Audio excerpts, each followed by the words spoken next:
नमस्कार दोस्तों। आज 8 जनवरी है और हम द हिंदू का flu in full flight editorial को देखेंगे। तो चलो स्टार्ट करते हैं। फ्लू का अर्थ होता है संक्रामक जुकाम। फ्लू का अर्थ होता है संक्रामक जुकाम। फुल यानी पूर्ण रूप से, और फ्लाइट का अर्थ होता है उड़ान। जो संक्रामक जुकाम है वो अपनी पूर्ण रूप से उड़ान में है, मतलब सबको संक्रमित करने के लिए वो तैयार है। सबसे पहले हम कॉन्टेक्स्ट देख लेते हैं। इंडिया के जो लगभग 4 स्टेट्स हैं, जैसे केरला हो गया, मध्य प्रदेश, राजस्थान और हिमाचल प्रदेश, वहां पर बर्ड फ्लू काफी तेजी से फैल रहा है। तो उसी को लेकर के आर्टिकल है, इसमें बताया गया है कि हमारी गवर्नमेंट को सारे जो भी डायरेक्शंस है, गाइडलाइंस है, उनको फॉलो करना चाहिए ताकि इसका स्प्रेड बर्ड फ्लू का रोका जा सके। The avian flu must be stopped before sustain transmission among humans. Avian मतलब होता है पक्षियों से संबंधित। फ्लू का अर्थ हम पहले ही देख चुके हैं, संक्रामक जुकाम। मस्ट बी स्टॉप्ड, रोका जाना चाहिए।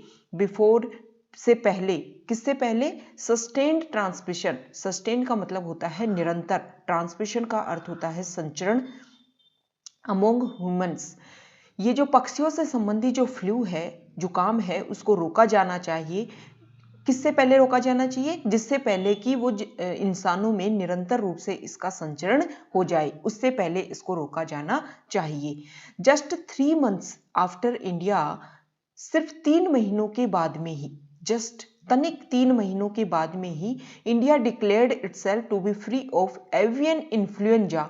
एवियन इन्फ्लुएंजा का अर्थ हम पहले ही देख चुके हैं, जुकाम। जो फ्लू का अर्थ होता है वो ही इन्फ्लुएंजा का अर्थ होता है जुकाम। आउटब्रेक का अर्थ होता है विस्फोट। देखो, 3 महीने के बाद में ही, जस्ट 3 महीने, मतलब तनिक 3 महीनों के बाद में ही इंडिया खुद को डिक्लेयर करने वाला था क्या? कि वो फ्री है एवियन इन्फ्लुएंजा आउटब्रेक से। लेकिन अब हमारे यहाँ पर जो पक्षियों से संबंधित जो जुकाम है, जो इन्फ्लुएंजा है, फ्लू वायरस है, उसका विस्फोट हो गया है। द हाईली पैथोजेनिक, पैथोजेनिक का अर्थ होता है रोगजनक, विकृतकारी। एवियन पक्षियों से संबंधित, इन्फ्लुएंजा, इन्फ्लुएंजा जुकाम, और सब टाइप्स उपकिस्म, मतलब एवियन जो इन्फ्लुएंजा है उसके कुछ प्रकार हैं, उसके कुछ उप प्रकार हैं, जैसे H5N1 and H5N8 have been reported from a dozen epicentre in 4 states, Rajasthan, Madhya Pradesh, Himachal Pradesh, Kerala and Kerala. देखो, इसमें बताया गया है, दोबारा से देखते हैं कि 3 महीने बाद में ही इंडिया खुद को डिक्लेयर करने वाला था कि इंडिया किससे फ्री है? एवियन इन्फ्लुएंजा से। लेकिन हमारे यहाँ पर विस्फोट हो गया है। किसका विस्फोट हो गया है? एवियन इन्फ्लुएंजा का विस्फोट हो गया है। और कुछ सब टाइप्स हमारे यहाँ पर पाए गए हैं, जैसे H5N1 और H5N8। आप बात कर रहे होगे H5N1, H5N8 किसके टाइप हैं? तो ये एवियन इन्फ्लुएंजा के सब टाइप हैं। हमारे भारत के जो 4 स्टेट हैं, जैसे राजस्थान हो गया, मध्य प्रदेश, हिमाचल प्रदेश और केरला, इन चारों स्टेट्स में ये जो 2 सब टाइप्स हैं, H5N1 और H5N8, इससे संक्रमित बहुत सारे जानवर मिले हैं। और उसी को लेकर के बहुत सारे दर्जन भर हमारे यहाँ पर केंद्र बना दिए गए हैं इस बीमारी से लड़ने के लिए। और वहां से ही इन सब टाइप्स की क्या मिली है? रिपोर्ट मिली है। In addition, thousands of poultry birds. Poultry birds क्या होता है? ऐसे बर्ड्स जिनको घरेलू रूप में, जैसे मुर्गी हो गया और भी बहुत सारे, जैसे डक्स हो गए, इनको घरेलू लोग जो हैं वो पाल लेते हैं। किसके लिए पालते हैं? एग्स के लिए पाल लेते हैं, उनके फीदर्स के लिए पाल लेते हैं, और कभी कभी मीट के लिए भी लोग, या चिकन के लिए भी लोग इनको पाल लेते हैं। Thousands of poultry birds have died in Haryana. Haryana में भी हजारों की संख्या में जो पोल्ट्री बर्ड्स हैं वो मर चुके हैं। वाइल, जबकि देखो, जब वाइल कंजक्शन आता है, जब वो दो सेंटेंस को जोड़ने का कोशिश करता है, तो क्या बताया जाता है उसमें? कि वो 2 कॉन्ट्राडिक्टरी, मतलब एक दूसरे के बिल्कुल विपरीत जो सेंटेंस होते हैं उनको जोड़ने का काम करता है वाइल। हरियाणा में तो हजारों की संख्या में मर चुके हैं, जबकि Jharkhand and Gujarat too have sounded an alarm. Jharkhand और गुजरात में भी एक चेतावनी की आवाज सुनाई दी चुकी है। The cause in these 3 states is still unknown. ये 3 जो स्टेट, कौन कौन से स्टेट? गुजरात, सॉरी गुजरात, झारखंड और हरियाणा, यहाँ भी अलार्म तो सुनाई दे गई लोगों को, यहाँ भी जानवर जो है वो मरने लग गए हैं, लेकिन उनका कारण जो है वो अभी तक अननोन है, अभी तक पता नहीं चला है। दी 2 subtypes have targeted different birds. ये जो 2 सब टाइप्स है ना, जो ऊपर हम डिस्कस कर चुके हैं, H5N1 और H5N8, ये जो है वो डिफरेंट बर्ड्स को टारगेट कर रहे हैं, उनको अपना लक्ष्य बना रहे हैं। कौन कौन से? जैसे राजस्थान और मध्य प्रदेश में इन्होंने कौवों को, मतलब जो कौवे हैं, क्रो हैं, उनमें सबसे ज्यादा एवियन इन्फ्लुएंजा फैला है और उनकी डेथ हुई है। हिमाचल प्रदेश की अगर बात करें तो माइग्रेटरी बर्ड्स क्या होते हैं? जो घुमंतु पक्षी, मतलब एक जगह से दूसरी जगह पर, उनका कोई नेटिव प्लेस नहीं होता, वो एक जगह से दूसरी जगह पर एनवायरनमेंट के हिसाब से, वेदर के हिसाब से घूमते रहते हैं। तो हिमाचल प्रदेश में घुमंतु पक्षी मारे गए हैं। एंड पोल्ट्री इन केरला, और केरला में जो पोल्ट्री वाले जो पक्षी हैं वो मारे गए हैं। While tests have confirmed H5N1 for causing the death of over 2,000 migratory birds in Himachal Pradesh. देखो, हिमाचल प्रदेश में जो बर्ड्स मरे हैं उनका कारण पता चल गया है कि H5N1 कारण था हिमाचल प्रदेश में जो बर्ड्स हैं उनके माइग्रेटरी बर्ड्स के मरने का। क्या था? H5N1. H5N8 has been identified for killing thousands of poultry in Kerala. और केरला की अगर बात करें तो केरला में भी कारण पता चल गया है। एंड हंड्रेड्स ऑफ क्रोज इन के Rajasthan and Madhya Pradesh. Migratory birds किससे मरे हैं? हिमाचल प्रदेश में H5N1 से, और H5N8 से। केरला में तो मरे हैं पोल्ट्री जो बर्ड्स थे थाउजेंड्स की संख्या में, और सैकड़ों की संख्या में जो कोए मरे हैं, कहां पर? राजस्थान में और मध्य प्रदेश में। वो किससे मरे हैं? ये तीनों स्टेट्स में जो बर्ड्स मरे हैं वो मरे हैं H5N8 से। In a bid to stop the spread, अगर इस फैलाव को रोकने की बात करी जाए, एज ऑन वेडनेसडे, देखो जब स्पेशल किसी दिन का नाम आता है तो ऑन प्रपोजिशन लगता है, ये ध्यान होना चाहिए। Over 69,000 birds including ducks and chickens were culled in Appapuja and Kottayam as per India's 2015 National Avian Influenza Plan। देखो ये जो बात की गई है कि केरला की बात की गई है, केरला में जो 2015 में नेशनल एवियन इन्फ्लुएंजा प्लान बनाया गया था, उसके अकॉर्डिंग 69,000 जो जानवर हैं, जो 69,000 जो पक्षी हैं, उनमें ये फैल चुका है और उनको कोशिश की जा रही है कि उनको बचाया जा सके। अदर स्टेट्स, दूसरे अगर स्टेट्स की बात करें, हैव बीन आस्क्ड, उनसे ये कहा गया है कि आप लोग क्या हो जाओ? विजिलेंट हो जाओ। टू बी विजिलेंट, विजिलेंट का अर्थ होता है चौकन्ना होना, आप चौकन्ने हो जाओ। ऑफ एनी अनयूजुअल का अर्थ होता है असामान्य, डेथ्स और डिजीज आउटब्रेक मतलब विस्फोट। सिग्नल्स अमोंग बर्ड्स, अगर आपके यहाँ पर कोई भी जानवर में ऐसे संकेत आपको देखने को मिलते हैं, पर्टिकुलरली माइग्रेटरी वंस, विशेष रूप से जो घुमंतु पक्षी हैं, घुमंतु जो बर्ड्स हैं, उनमें अगर ऐसे आपको संकेत देखने को मिलते हैं तो आपको विजिलेंट होने की आवश्यकता है। विजिलेंट का अर्थ होता है चौकन्ना होने की आवश्यकता है, सजग होने की आवश्यकता है। माइग्रेटरी बर्ड्स जो घुमंतु पक्षी हैं, have been largely responsible for long distance transmission. जो माइग्रेटरी बर्ड्स होते हैं ना, वो लंबी दूरी के अंदर जब क्या फैलता है? ट्रांसमिशन मतलब होता है संचरण फैलता है। कोई भी रोग जैसे एक देश से दूसरे देश में फैला तो उसका सबसे बड़ा जो कारण होता है वो होते हैं माइग्रेटरी बर्ड्स। और transmission of virus into India during winter, सर्दियों के दौरान जो ये फैलता है हमारे यहाँ पर, उसका कारण ये माइग्रेटरी बर्ड्स ही है। It then spreads through local movement of residential birds and poultry. फिर देखो शुरुआत होती है इस संक्रमण की, वो स्टार्ट हो जाती है माइग्रेटरी बर्ड्स की वजह से। फिर वो जब यहाँ आते हैं तो उसकी वजह से संक्रमित हो जाते हैं हमारे यहाँ जो रेजिडेंशियल बर्ड्स हैं, जो हमारे स्थानीय जो बर्ड्स हैं, वो क्या हो जाते हैं? संक्रमित हो जाते हैं। हमारी जो पोल्ट्री बर्ड्स हैं वो संक्रमित हो जाते हैं और फिर वो धीरे धीरे फैल जाता है पूरे एरिया में।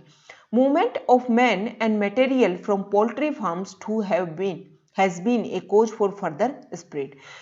फिर कहाँ फैलता है, माइग्रेटरी बर्ड्स फैला देते हैं रेजिडेंशियल बर्ड्स में। अब रेजिडेंशियल बर्ड्स जहाँ रहते हैं, लोग जिनको पालते हैं, अब वहाँ से लोगों का और उन पोल्ट्री फार्म से जो भी वेस्ट मटेरियल निकलता है उसकी थ्रू और आगे ये फैल जाता है ये संक्रमण। दिस इज वाई, यही कारण है state have been asked to strengthen biosecurity. Biosecurity का अर्थ होता है जैव सुरक्षा ऑफ पोल्ट्री फार्म्स। जो आपके पोल्ट्री फार्म्स है जहां आप क्या करते हो, केयर करते हो, उनको पालते हो, उनकी नर्चरिंग करते हो, उन जगह की जैव सुरक्षा करने की, उनकी शक्ति को बढ़ाने की बहुत ज़्यादा जरूरत है। डिसइंफेक्शन, विसंक्रमण एंड प्रॉपर डिस्पोजल। डिस्पोजल का अर्थ होता है कोई भी चीज जिसका तरीके से, प्रॉपर तरीके से निपटान किया जा सके ऑफ डेड बर्ड्स। तो स्टेट्स को क्या बोला गया है कि आपके पोल्ट्री से जो भी आपके वेस्टेज निकल रहा है, जो भी आपके वहाँ लोग काम करते हैं, उनका ढंग से आप क्या करोगे, विसंक्रमण करोगे। और जो भी डेड बर्ड्स हो गए हैं, बर्ड्स की डेथ हो गई है, उनका प्रॉपर तरीके से निपटान करोगे। डिस्पोजल का अर्थ होता है निपटान करना।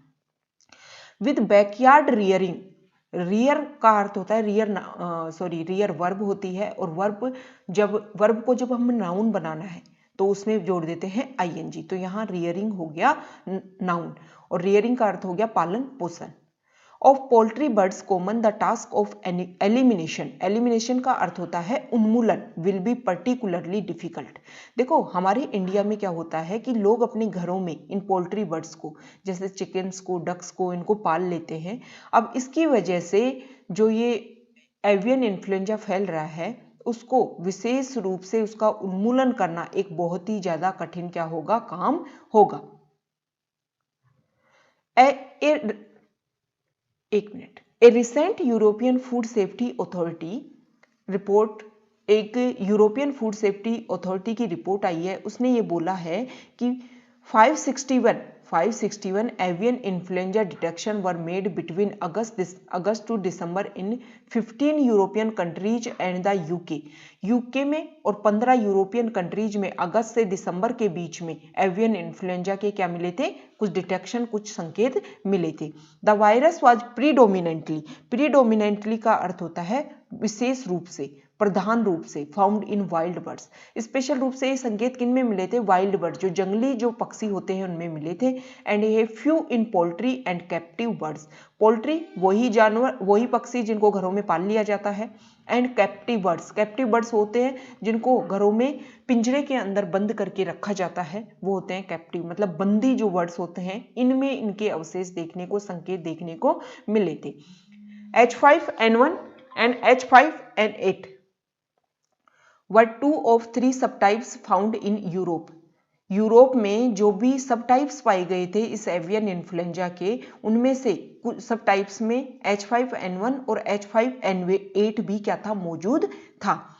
Genetic analysis help to confirm the spread from Asia to west central Europe, suggesting a persistent का अर्थ होता है मतलब बहुत ही जिद्दी तरीके से, circulation of this virus strain likely in wild birds in Asia. देखो ये बोला जा रहा है कि जब इनका यूरोप में ये फैला, और यूरोप में जब इसकी क्या की गई, जांच की गई, वहां पर जीनोम सीक्वेंसिंग की गई, जेनेटिक एनालिसिस किया गया, तो ये पता चला कि एशिया से वेस्टर्न और सेंट्रल यूरोप में ये चीज फैली थी। अब ये सजेशन दिया गया है कि हमारे यहाँ पर भी, एशिया में भी जो वाइल्ड बर्ड्स हैं उनमें क्या किया जाए, जीनोम सीक्वेंसिंग की जाए, जेनेटिक एनालिसिस किया जाए, जिससे ये पता चले कि सबसे पहले ये वाइल्ड बर्ड्स में तो नहीं फैला था वाइल्ड, जबकि avian influenza virus crossing the species barrier. देखो वाइल्ड, जबकि avian influenza virus crossing the species barrier and directly infecting humans happens occasionally. Specially कहाँ फैलता है ये इन्फ्लुएंजा, पक्षियों में फैलता है। अभी तक बहुत कम देखा गया है कि डायरेक्ट पक्षियों से डायरेक्ट ह्यूमंस को जो इन्फेक्शन होता है ना, वो बहुत कम होता है।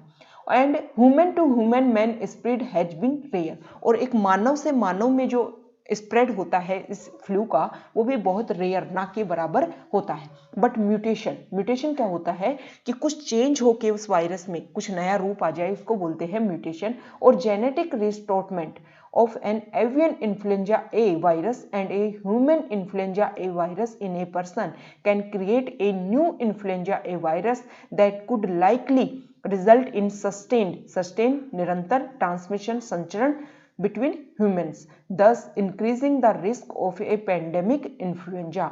क्या बताया गया है, देखो देखते हैं।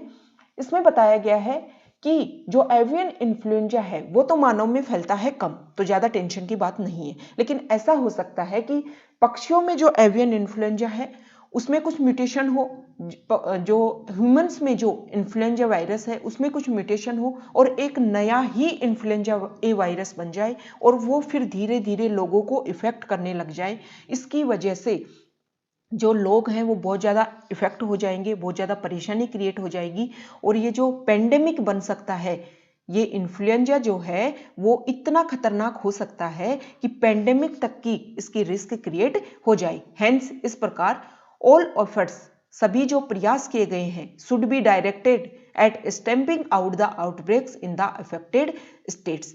इसलिए जो सारे प्रयास हैं वो इस तरीके से, इस दिशा निर्देश के साथ में किया जाए कि ये जो आउटब्रेक हुआ है ना, इसको यहीं पर रोका जा सके, इसको यहीं पर स्टैंपिंग आउट मतलब वहीं पर स्टाम्प लगा के वहीं पर उसको खत्म किया जा सके। इट इज ऑल्सो इम्पोर्टेंट, ये उतना ही महत्वपूर्ण है, to undertake genome sequencing of virus samples, samples का अर्थ होता है नमूना, to track the evolution of the virus. देखो इतना जितना जरूरी ये है ना कि जहां फैल चुका है उसको वहीं पर स्टैंपिंग आउट करो, वहीं पर उसके ऊपर स्टैम्प मोहर लगा के करिए, उसको वहीं खत्म करने की कोशिश की जाए। और इसके साथ साथ ये भी इतना ही जरूरी है कि जो वायरस का इवोल्यूशन कैसे हुआ उसको ट्रैक करने के लिए, उसका रास्ता कैसे निकला, कैसे वो प्रोसीजर में आया, उस ट्रैक को, उसको जांच करने के लिए जो वायरस है उसके सैंपल्स लेने चाहिए और जीनोम सीक्वेंसिंग की जानी चाहिए ताकि उसके उद्भव का, वायरस के उद्भव को पता लगाया जा सके। तो ये हमने एडिटोरियल डिस्कस किया द हिंदू का। ओके।